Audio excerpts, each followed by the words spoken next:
Welcome back to Fox Eyes on the Hill Live this Sunday morning. Presidential historian and prognosticator Allan Lichtman has chosen Democrat Kamala Harris to win the 2024 election, and he's standing by it. He has some clout here. Lichtman correctly predicted the winner of 9 out of the last 10 presidential elections in the 80s.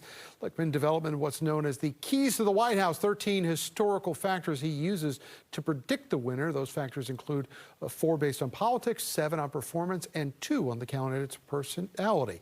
Joining us now live this morning, Allan Lichtman returns to the program. And good to see you, my friend. So you've been getting a little bit of pushback lately on your Harris prediction, but you're standing by this. Absolutely. Look, I got much more pushback on my prediction in 2016 of a Donald Trump win, which you can imagine did not make me very popular in 90% Democratic D.C., where I teach at American University. I am used to pushback. I've been getting it for 42 years, Tom. But I'll have to tell you, I have never experienced the kind of hate that has been heaped upon me this time. I have had the most vulgar, scurrilous, violent, threatening kinds of communications heaped on me. The safety of my family has been compromised. We've had to put the police on notice, secure our property. And I absolutely attribute this to the toxic politics of Donald Trump. Before Donald Trump, never saw anything remotely like this. So you, and I know from our history together, the economy, the direction it's heading, it's one indication that you use, one of the predictors. Why are you standing by this when what we see in the polls almost is a dead heat in most of the polls? Well, I stood by my prediction in 2016 when the pollsters were virtually unanimously against it.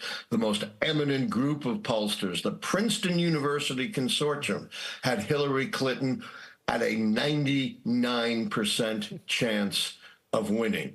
I stuck with my prediction of Obama in 2012 when the polls turned against him after a disastrous first debate with Romney. I predicted George H.W. Bush when he was 17 points behind Mike Dukakis in May of 1988, the election year.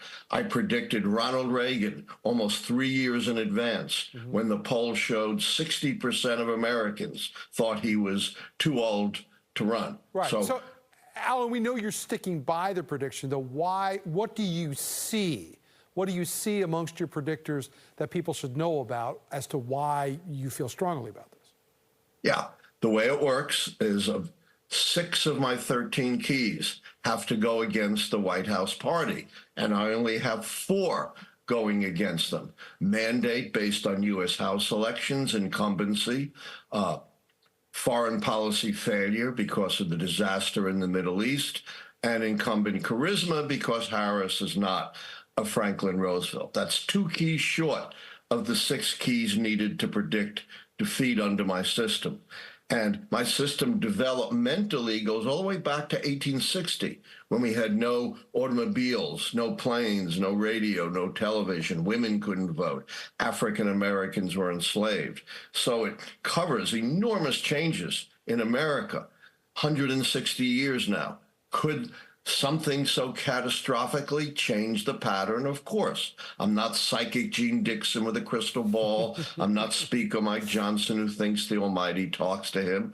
My system is based on history. And yes, history could conceivably change, but you wouldn't know it until afterwards. That's why when people said in 2008, got to change your prediction of Obama. America's not ready to elect an African American. We're 2016. Got to change your prediction of Trump. We've never seen a candidate before bragging on tape about sexually assaulting women. But I don't change my prediction on the fly in response to the polls or the conventional wisdom. If I did that, I'd be useless as a forecaster. Might as well just go with the polls.